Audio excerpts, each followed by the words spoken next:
Hello and welcome back to my channel. My name is Serena, and in today's video we're going to be sewing up a really cute mod dress. I found this pattern on eBay that I really loved, and I paired it with this gorgeous green mod looking fabric that I found from Fine Fabrics. I don't know what order I'll be posting my haul in, so you may or may not have already seen this. But if you're interested in seeing me sew this up, go ahead and like and subscribe. Now let's get into it. So today I'm sewing up McCall 6681. This pattern is from the 1960s, and here are the materials that I'll be using to complete this pattern. I am just going to be making the dress with the necktie and not the jacket. However, I do plan on making the jacket in the future so I can wear this in the winter.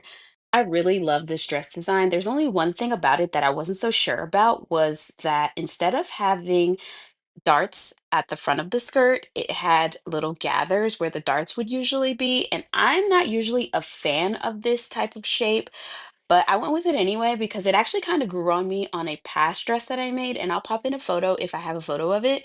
But I hated this dress because of the skirt to begin with. And then I fell in love with it after the fact. So I went ahead and just stuck with the design to see if it would grow on me. Plus, I really like this print. So I knew that that would be enough to help me push through. Now, when it comes to alterations, this dress didn't need a whole lot of alterations. I just had to do a sway back adjustment on the back of this dress.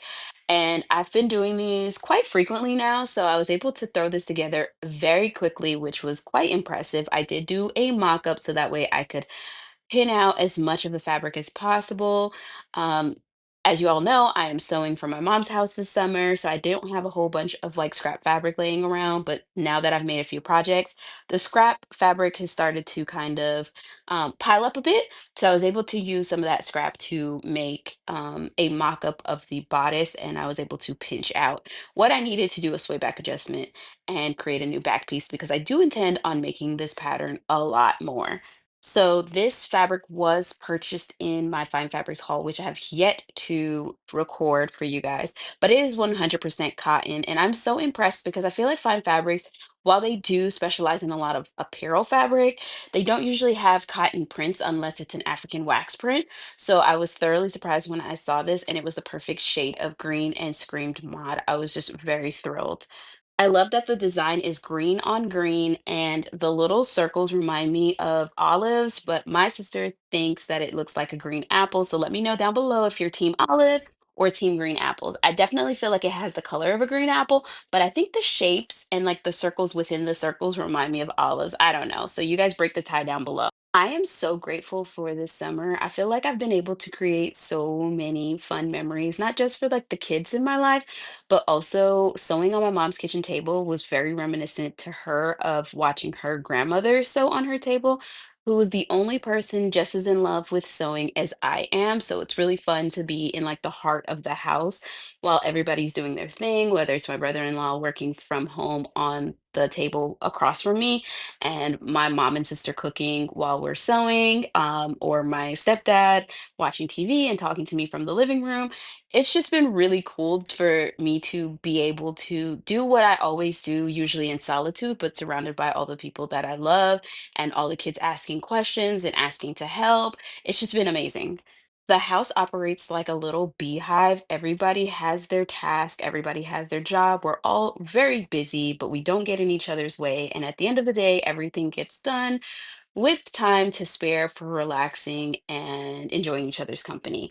I grew up in a multi-generational home, so this was very much the norm for me growing up, and I didn't realize how much I missed it because while I am very thrilled, proud, and appreciative of being a homeowner myself, I do yearn to have a community like I did growing up, and for my kids to see what it's like to work with your family and not just see them for special occasions.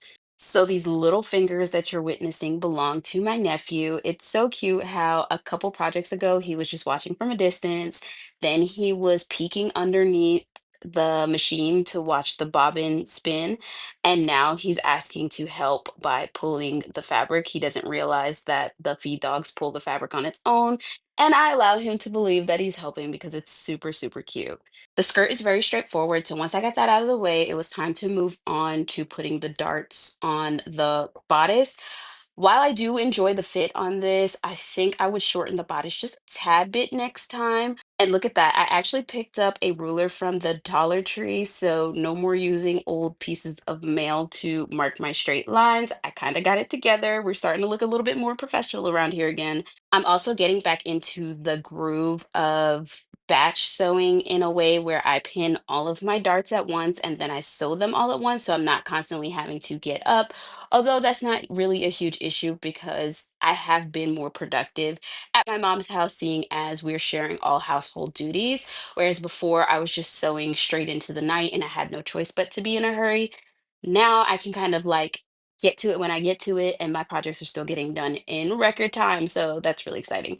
This pattern already comes with a coat, and I have a green wool that I think would look really nice with it to make the jacket. And the jacket compensates for the high collar, so that way it rolls over and you can still see a peekaboo of the collar as well as the detachable scarf. But now I'm considering possibly making a swing coat for it because I'm wondering what would be more comfortable in the wintertime because there's just no way that this is going to be a spring, summer only garment. I just can't imagine going months and months without wearing it.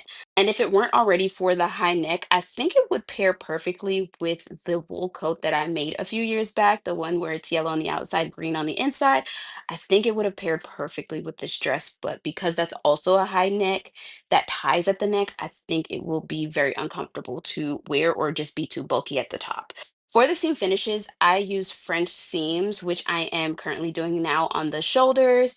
I also used pinking shears for the center back of the skirt because that would have been a little bit more tricky for me to do with French seams, and I didn't want to create some unnecessary bulk back there. You could also use a seam binding if you have some on hand or if you have enough fabric to be able to make some yourself. I wanted to save my scrap fabric for another project, especially if I make the matching jacket because I want to line it in this fabric.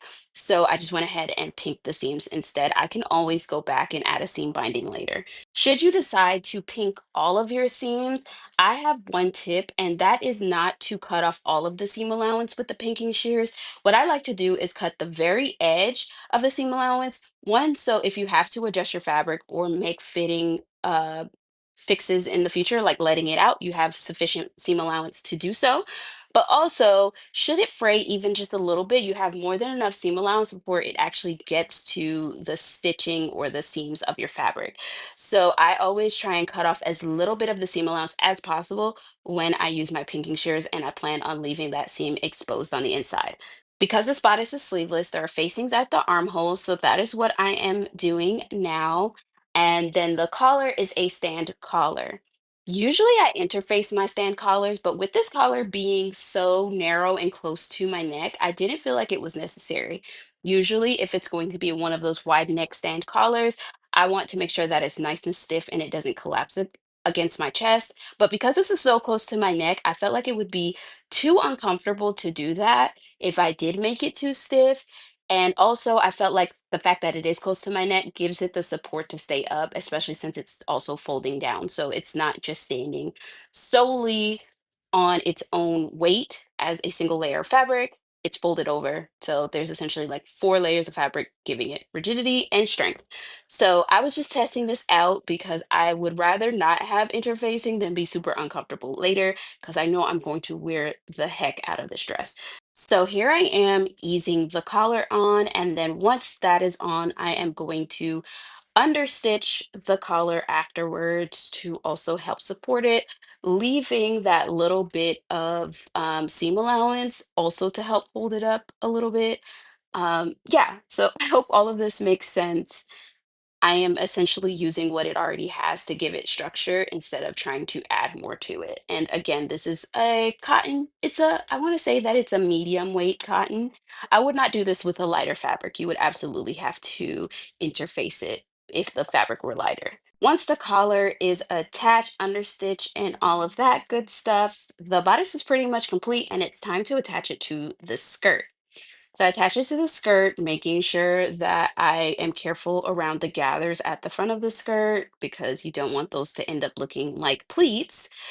And then I use a strip of bias tape to act as a waist stay because I did not have any of my ribbon with me. I can always swap that out later, but it's not super tight, this dress. I did not have enough scrap fabric to mock up the skirt, so instead I added extra seam allowance to the side seams. So if I needed to take it in, I could, but obviously you can't make your fabric grow. So if it was too tight, I would have been screwed. So once everything's nice and attached, I went ahead and hemmed the skirt and added a matching zipper, which I did offline because I don't really enjoy putting zippers on with the featherweight. Of course, I could do it by hand, but I didn't really want to do that either.